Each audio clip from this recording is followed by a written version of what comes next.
Today I want to talk about reincarnation. I read an article that was published in 2015 that stated that in 2009, in a survey, 24% of American Christians believed in reincarnation. The Eastern religions see time and history as cyclical, whereas the Western religions tend to see it linear. There's a specific beginning and a specific end to life.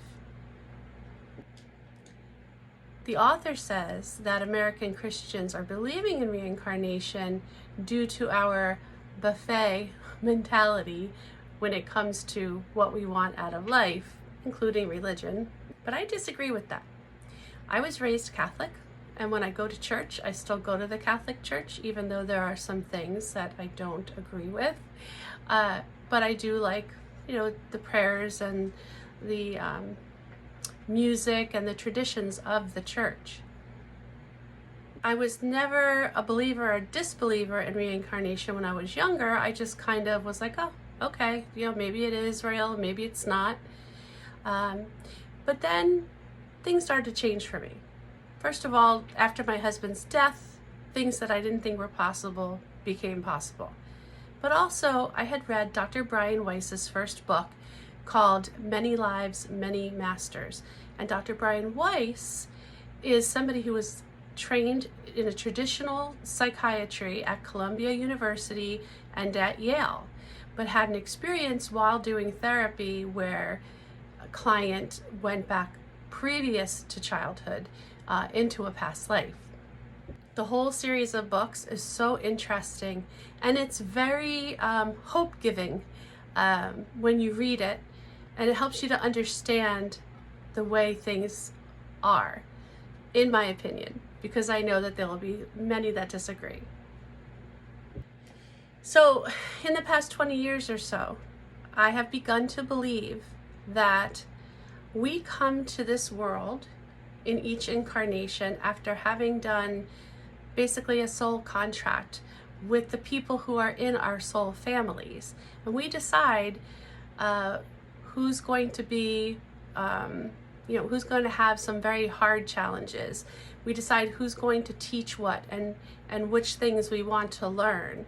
And we take on this contract before we come together with our soul family. And the soul family is typically people that you go through most incarnations with. Maybe not all of them all the time, but mostly the same people. But also that when we come through incarnations, we come in different relationships with those souls. Maybe you were a mother in this life, but you're a father or a brother or something else, or a friend or a spouse in the next lifetime. Throughout the different incarnations, we can be any gender, we can be from different ancestry, we can be from different nationalities and religions. We've all been rich, we've all been poor, we've all been aggressors and we've all been victims. And that is designed so that we can help to evolve our souls to become closer to the divine. I believe that that is the reason that we're here. We are here to evolve our souls to become more divine, more Christ-like, more God-like. Not that we could ever aspire to actually be God or be Jesus, but to get closer and closer within the divinity in ourselves. I also believe in the concept of karma, because really, what is negative karma but the after effects of sinning, of doing things that are hurtful to others?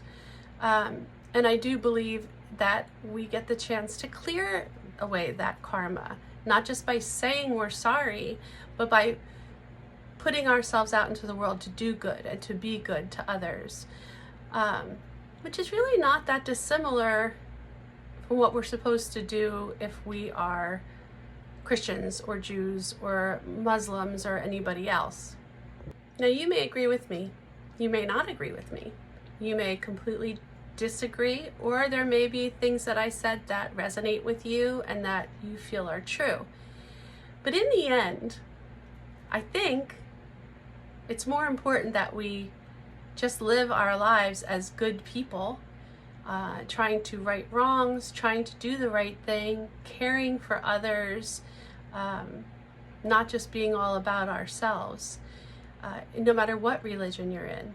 Because in the end, no matter what you believe, I believe that if you're a good person, you're going to be in a good place when you pass away out of this life, if you believe it's only one life or whatever.